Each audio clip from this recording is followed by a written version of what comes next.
কাৰ্বি আংলং যাই ভৰে দমকা যাই ভৰে ডক্টৰ তুলিয়াৰ ৰহমান ছাৰ যাই ভৰে ডক্টৰ তুলিয়াৰ ৰহমান ছাৰ যাই ভৰে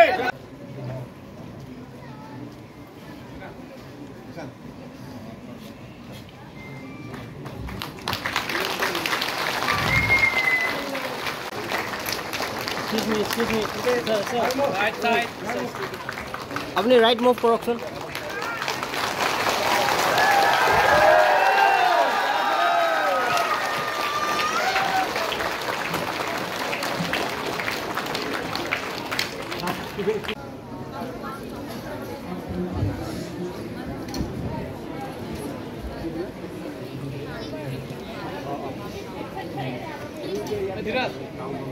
সোমবাৰ কাৰ্বি আংলং মেইটাই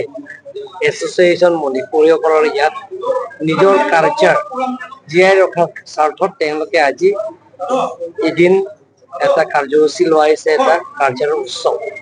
তেওঁলোকৰ যিটো নেকি ইউনিক কালচাৰ আপোনালোকে দেখা পাইছে গতিকে তেওঁলোকৰ ৰিচ কালচাৰ হয় তেওঁলোকৰ নিজৰ কালচাৰটো যাতে হেৰাই নাযায় তাৰ কাৰণে তেওঁলোকে ৰাখি ধৰিছে তাৰ কাৰণে মই কাৰ্বি আংলং অট'নমাছ কাউন্সিলৰ যোৱা বছৰৰ পৰা বুজি ফিলাক্স দিয়া হৈছে এবাৰ মই তেওঁলোকৰ সেই কালচাৰৰ তেওঁলোকৰ যিটো কালচাৰৰ এবাৰ ফেষ্টিভেল যিটো হ'ব এদিন কাৰ্যসূচীৰ কাৰণে মই কাৰ্বি আংলং অট'নমাছ কাউন্সিলৰ পৰা CEM ডিছক্ৰিপশ্যনেৰী ফালৰ পৰা 5 লাখ টকা বাজেটত 100 কোটি বাজেটৰ পৰা অন্তৰ্ভুক্ত কৰিম বুলি মই আজি ঘোষণা কৰিছোঁ লগতে যিবিলাক কালচাৰেল ট্ৰুপছ বিলাক আছে তেওঁলোকৰ যিমানখিনি ড্ৰেছ আছে মই কাৰ্বি আংলং অট'নমাছ কাউন্সিলৰ CEM ৰিলিফ ফাণ্ডৰ জৰিয়তে তেওঁলোকৰ দিম বুলি মই প্ৰতিশ্ৰুতি দিছে আৰু তেওঁলোকৰ যিবিলাকৰ কাৰ্বি আংলং বাহিনী মোৰে সমষ্টি আছে ৱেষ্ট কাৰ্বি আংলং আছে ইষ্ট কাৰ্বি আংলং আছে বগোজান আছে তেওঁলোকৰ প্ৰত্যেক বছৰে সেই তেওঁলোকৰ সেইটো কালচাৰৰ যিটো নিজে সন্মিলন এটা যিটো ইউনিক কালচাৰ যিটো তেওঁলোকৰ যিটো পাতিছে তাৰ কাৰণে ময়ো যিমান পাৰোঁ কাৰ্বি আংলং অট'নমাছ কাউন্সিলটো সহায় কৰিম আৰু তেওঁলোকৰ যিটো উন্নতিৰম্ভৰ লাগে ৱেষ্ট কাৰ্বি আংলং হওক হামৰেণ হওক দমকাম হওক বা ডিফু হওক দমকা হওক যিকোনো ঠাইত তেওঁলোকৰ যদি এই ফেষ্টিভেলটো পাতে তেনে মই কাৰ্বি আংলং অট'নমাছ কাউন্সিলৰ পৰা তেওঁলোকক বিনামূলীয়া দিম বুলি মই প্ৰতিশ্ৰুতি দিছোঁ আমি কাৰ্বি আংলং মেইটেই কালচাৰ এছ'চিয়েশ্যন আমাৰ এটা মানে সাংস্কৃতিক সংগঠন আছে আমাৰ মেইন উদ্দেশ্য হৈছে আমি একচুৱেলি আমি সকলোৱে জানে যে মিটেইটো ৰিচ কালচাৰ বুলি কিন্তু বেলেগৰ কম্পেয়াৰ কৰিব নাযাওঁ কাৰ্বি আংলঙত বসবাস কৰা আমি মিটেইসকল অতিকৈ মানে কালচাৰৰ আইডেণ্টিটি হওক কাষ্টম হওক এইবিলাক আমি অতিকৈ পিছ পৰি আছোঁ কিয়নো আমি মানে সচেতন ইমান নহয় সেইকাৰণে আমি কাৰ্বি আংলং মেইটেই কালচাৰ এছ'চিয়েশ্যনে বিগত বছৰৰ পৰা আমি হিলছ পিপলছ কালচাৰ ফৰামৰ লগত জড়িত হৈ কিনি আমি বহুত ধৰণৰ মানে কি কয় ইনস্পায়াৰ বা আৰু তুলিয়াম ৰংহাঙৰ যিবিলাক কিবা আমি কাৰ্যকলাপৰ আমি ইনস্পায়াৰ হৈ কিনে আমি এইবাৰ মানে কি হ'ল যোৱা 2 বছৰৰ পৰা আমি লাগি আছোঁ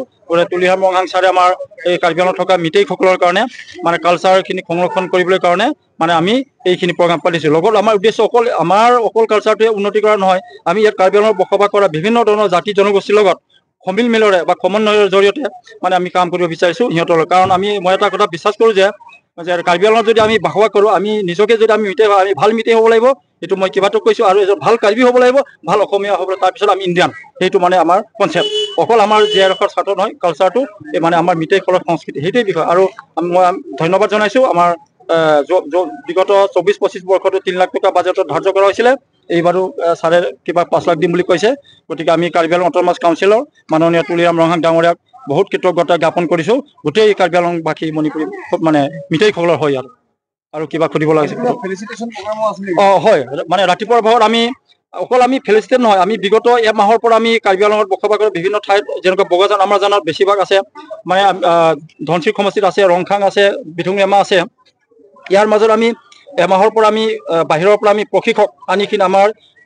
কি কয় ডেকা যুৱক যুৱতীসকল আমি সাংস্কৃতিক যিটো আমাৰ সেইবিলাক মানে ৱৰ্কশ্বপ কৰ্মশালা প্ৰশিক্ষণ চলি আছে বা প্ৰত্যেক এইটো চলি আছে এতিয়াও সেইটো উদ্দেশ্য আমাৰ যাতে আমাৰ উঠি অহা প্ৰজন্মই আমাৰ নিজৰ সংস্কৃতিখন যাতে নিজৰ ভাষা সংস্কৃতি যাতে হেৰাই নাযায় সেইটোৱে আমি চেষ্টা কৰিছোঁ আৰু যদি ৰাইজৰ সহযোগ আৰু কাউন্সিলৰ সহযোগ হ'লে আমি নিশ্চয় প্ৰয়াস সফল হ'ম বুলি ভাবিছোঁ ইমানে আৰু আজি ফেলিচিটেশ্যন যোনটো কৰিছিলে এইটো মানে not only for class 10 and 12 but also' যোনে মানে আমাৰ ইয়াত বসবাস কৰা মানুহ আৰু ছাৰ্ভিচ পাইছে এজন ডক্টৰ পাইছে, এজন SCS পাইছিলে আৰু এজন কি কি সাৰ্ভিস পাইছিলে এইটো মনত নাই, ভেটেৰিনেৰী। তো এইটো মানে ইহঁতকো ফেলিচিটেশ্যনটো কৰা হ'ল। তাৰপিছত যিমান আমাৰ কাৰ্বি আংলঙত বসবাস কৰা মেইটেই জনজাতিৰ ভিতৰত যে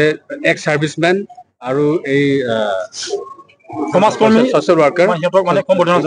সম্বৰ্ধনা জনা এইটো আছিলে। তাৰপিছত এইটো ক্লাছ 10 and 12 SSLC আৰু SSLC যিমান পাছ কৰিছে ফাৰ্ষ্ট ডিভিজন এইবিলাকক ফেলিচিটেশ্যনটো কৰা হ'ল। আপোনাৰ পৰিচয়? মোৰ নামটো M বুঙবী সিং আৰু আমি কাৰ্বি আংলং মেইটেই কালচাৰেল এছ'চিয়েশ্যনৰ প্ৰেচিডেণ্ট হয়।